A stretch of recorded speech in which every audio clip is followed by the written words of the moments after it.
Do you think that the songs that are the most popular in Black America are uplifting Black America to be better versions of themselves? I think the most popular like Nicki Minaj, Cardi B. Do you think that they're like empowering people to be great? Well, I do think Cardi B and Nicki Minaj are empowering, but when you talk about like wow, Black, like let's go like Kendrick or whatever, like they're talking about their life experiences and they're saying this is what happened to me. And people relate to that because that's also what happened to them. It's not saying this is the greatest thing in the entire world. Does it lift up the audience to become better? I think so. Because it's like... How? Because it's saying we all relate to this. We can all, like, this is our story. This is... We can be, like, better than this. Just go back to one thing you said. Systemic racism, right? So the idea of systemic is that it's within our laws. There are some Black Americans here listening. What can you as a white American do that the Black American cannot do? Let's see. I could go into a store and not get followed. The police could not track me down on when I'm driving. I'm less likely to get shot and killed while I'm driving. There's a lot of things that I can do. Okay, so just be clear. So if you walk into a local CVS here, how would you guys be treated differently? Well, they would probably say hello, and they would probably just walk, let me in, and not follow me, and then. So these are a lot of probablys. I don't believe you, but I'm talking about laws, right? So what in the legal code of America can you as a white individual do that the Black individual can't? Because systemic means it's in our code, right? It's for example, Jim Crow, totally get it. That's systemic racism. What is systemically your advantage?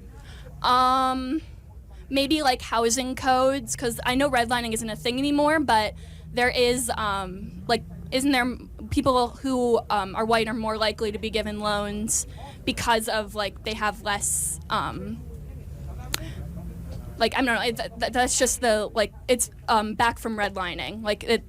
It's a lot of the same stuff. So, I don't buy into any of that. So I just kind of go. You don't buy into redlining, or you don't buy into redlining. I don't buy any of that stuff that happens today. In fact, it's the opposite. Loans are now given favorably to Black Americans in certain cities over white Americans. Okay, but let's. So we you think because redlining? I believe in. I know redlining existed. I don't debate that. Of course it has. But because of DEI and because of affirmative action, there's actually a preference given. But so let's go back to fathers, right? Okay, let's go back to fathers. So something happened to Black America since 1965. So in 1965, so. You mean the war on drugs? Right. Well, so if that's your contention, that's fine. So in order to go to jail for the war on drugs, you have to be dealing drugs, right? Or you have to be caught with drugs. So if you don't which is one of the main jobs that you can have in a poverty-stricken. If there's no jobs, you're going to do drugs. I mean, you're going to trade drugs because that's the only option you have. It's such a difference in worldview. You're making excuses for criminals. Yeah. And what an insult to poor immigrants that came to this country that didn't commit crimes and worked 2 or 3 jobs and worked themselves out of poverty and didn't decide to go deal coke. Well, my father is a white immigrant from Poland, and he committed crimes, and he's fine now. So. Did he go to jail? Yeah, he did. I thought there was systemic racism. I thought that doesn't happen very much.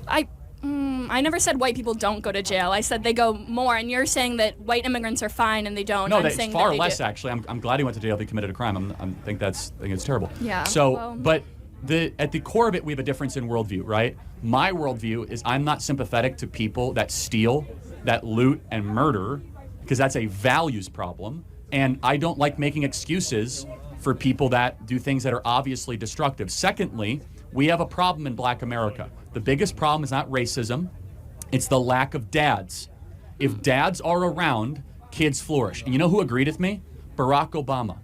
Barack Obama used to make this a central piece of his campaign. He came to this campus back in 2012, drew 100,000 person crowd, and talked about how we need to rebuild the Black family and put dads back. Why doesn't the Democrat Party talk about that anymore? I'm fine with having fathers. I'm not against having Black dads. For sure. I'm saying, but don't we agree? Has anyone heard that mentioned on the national scale in the last 10 years? Yeah, I mean, we've heard about probably not. Yeah, and because there's bigger issues. No, there isn't. See, that's the issue, is that this is what makes us different. As a conservative, I focus on if you have family breakdown, don't worry about climate change, don't worry about systemic racism. All that stuff is these crazy abstractions. What do you think create family problems? Systemic racism creates family problems. If you take away Black people from their families, then they're going to have broken families. Okay, so But that's interesting. How are you taking them away? Aren't they leaving? They're not staying with the women they're impregnating. So, for example, there are 13% of the population is black. Not every single person ends up in jail, obviously, and yet there's huge child abandonment because there's a cultural expectation that is different in black America than in white America, which is it's okay to impregnate a woman and abandon her in black America. It's not based on what? What is that based on? That's a good question. Where does it come from? It's just based on. No, I'm saying what is that like your view of black America? Well, it's not a view. It's true. I mean, don't take my word for it. Look at Thomas Sowell and Shelby Steele that have done amazing analysis on this. It's that in black culture, that is not considered to be a stigma. In white upper middle class culture, for those of you that grew up in Waukesha or Libertyville or grew up in Hinsdale or grew up in Naperville, you guys all know those neighborhoods. If you impregnate a girl, a woman, and you just like abandon her, that's frowned upon. That is a social stigma in upper middle class white culture. And it's not in black culture? No. In fact, it's glorified by the rap culture. It is. I think yes. Rap culture is showing what happened. I don't think it's. Do you think that the songs that are the most popular in Black America are uplifting Black America to be better versions of themselves? I think the most popular, like Nicki Minaj, Cardi B. Do you think that they're like empowering people to be great? Well, I do think Cardi B and Nicki Minaj are empowering. But when you talk about like wow, black, like let's go like Kendrick or whatever, like. They're talking about their life experiences and they're saying, this is what happened to me. And people relate to that because that's also what happened to them. It's not saying this is the greatest thing in the entire world. Does it lift up the audience to become better? I would think so. Wow, folks. You know what's the most amazing part of these videos with Charlie Kirk? It's not the fact that he brings a set of facts. He brings some sensibility, common sense to all of these. No, those are all part of it. But the biggest thing is I never see Charlie Kirk. You see the expressional changes in his face and the twitches of the eyes, the lips, the surprised look, the amazing, really, you believe that? What you said that? You see those. But the fact is, he doesn't really get pissed off. I don't think I've ever seen Charlie get upset. I don't know what Charlie would, what's Charlie like when he gets angry? But this is a very civil conversation. He's speaking with a young lady, student, halo polisher, social justice warrior, virtue signaling, and she's being educated on Black America. And as Charlie's talking about, there is a culture within Black America that where it came from, how, not really sure. I think it certainly was exacerbated by the policies that were put forth in 64 and 65, which those policies are all fair and good and we needed them. But when they decided to take the father out of the family and replace it with, the greenback money and government, that was sort of the precipice of where the Black family, fell down. And whatever that culture is about impregnating, Black women and then abandoning the children, abandoning the female and having multiple children with multiple women, that has led to the downfall. 70 to 75% of teenage girls from the age of 12 to like 19 have children out of wedlock, or it was the opposite in the 40s and 50s and early 60s. I mean, that's unbelievable. Yet this girl thinks that it's perfectly fine that Cardi B and Nicki Minaj and all these rap songs that are out there that glorify multiple sexual partners, glorify all kinds of deviant sex forms, glorify the drug war, glorify, taking drugs, glorify all of that instead of education and, one woman, one man, stability, family, those kind of things. And she thinks that's perfectly fine, which Charlie's like saying, like you said, a completely different world view. Completely different. Anyways, folks, you're watching the Dr. Nasser Shake Show. I'm your host, Dr. Nasser. If you haven't already subscribed to the channel, like, share, and follow, y'all know what to do. Let's get to more between Charlie Kirk and this halo polished social justice warrior, virtue signaling young lady back on campus. I'm sure she's going to enthrall us with more liberal ideas. Let's take a listen and a look as well.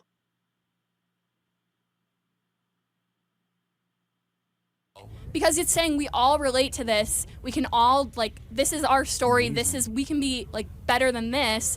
Even though it's, like, I mean, there's better, there's not better. It depends on what your worldview is. But I think that rap is good because it can, like... No, I'm not saying it's bad or good. I'm saying, like, just the essence, the core, the ethos is not exactly about, like, quitting drinking, quitting drugs, and getting married and having children. No, it's about what you have done, not about, like... No, but like to be clear, like, in black rap culture, is it generally glorified to go sleep with a lot of women? Yes. I mean, that's your view of it. I'm asking a question. Is it in black rap culture? Yes or no, guys, in black rap culture? Is glorify women? To be able to sleep with a lot of women. I mean, I think that's one aspect, yeah. Okay, so let's just take that aspect. Because it's a luxury that people can do. And, like, A it's one of the luxury. things that people can do and everyone can... A luxury that you can sleep with a lot of women. So rap music, it's a luxury that you can do. Sleep around with a lot of women. relate to. Or a lot of people can relate Shouldn't to. ideally your culture try to elevate and try to challenge the individual to virtue and goodness, not try to bring them down to the lowest parts of their...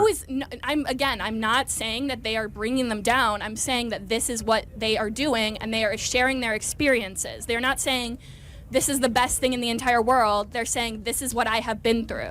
No, they are saying that this is the best thing in the world, that the best thing in the world is to sleep with a lot of women. The best thing in the world is to have a lot of kids with a lot of women. The best thing is to sell drugs. The best thing is immorality. That's exactly what they're saying. This lady, this young lady, oh my God, she's so lost. It's unbelievable. Like sleeping with a lot of women. Yeah. There you Or go. like gang violence and, you know... I mean, if that's what, like, a lot of people have been through gang violence because that's what's happening in their neighborhoods. They feel like that's the only option. And you might know that that's not the only option, but when you are living in that neighborhood and you don't see any jobs, this is how your family was raising you, what other option do you have? And once you're in it, it's really hard to get out. So got it. You talk about systemic racism and that being a major driver of black America's failure to launch, if you will. We subsidize single motherhood in this country. So if you stay single as a single mother, you get money from the federal government and it's basically subsidized, if you will. Sure. Can we at least agree that if the nuclear family in black America was stronger and tighter knit, that would be a good thing?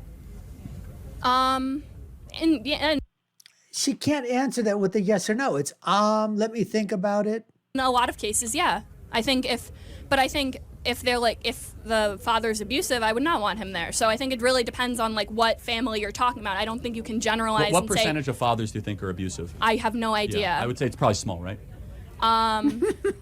Not, like, I don't know. I have no idea. I have not done research on what percentage of fathers but are generally abusive. it's good when mom and dad stays around and is raising the kid. I would say if they are both healthy parents and they are both ready to have a child, it's great. My father, not ready to have a child, do not want him around just me. Just one last question on role models. Let's say there's a black kid right now. Would you rather have that black kid have a role model be Kendrick Lamar or Clarence Thomas? Kendrick, obviously. Wow. So not the black American on the United States Supreme Court. No, he's trying to ban interracial marriage. He's trying to, like, do all... Wow. No, he's in an interracial marriage. He literally, like... He's married to a white woman. Yeah, I know. The Roe v. Wade thing, like... This girl is she's so moronic. Come on now. He's banning interracial marriage, but he's married to a white woman. Goes against... He's trying to ban his own marriage? Yes! I thought I'm sorry to break it to you. So we agree that there should be better role models, maybe? When have I ever said that there should not be? I'm agreeing with you that there should be fathers if they are right it's for fine. that. We're agreeing. And last question, you're voting for Kamala, I'm guessing? How can you tell? Yeah. Okay, what's her Obviously. greatest accomplishment? Probably capping capping the insulin at $35. All I can say is this is a future liberal talking points pundit in the future.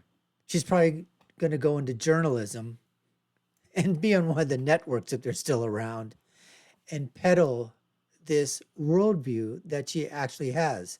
And Charlie asks her and says, give me an accomplishment of Kamala. After he asks her, you're probably a Kamala voter. And she goes, how can you tell? Man, when she opened her mouth, you knew she was a Kamala Democrat voter. Come on, it doesn't take us, you don't have to be, you know, you don't have to be, you don't have a couple of brain cells. Even somebody who's mentally challenged would know where this young girl stands, on the political spectrum. But then she says that the biggest accomplishment that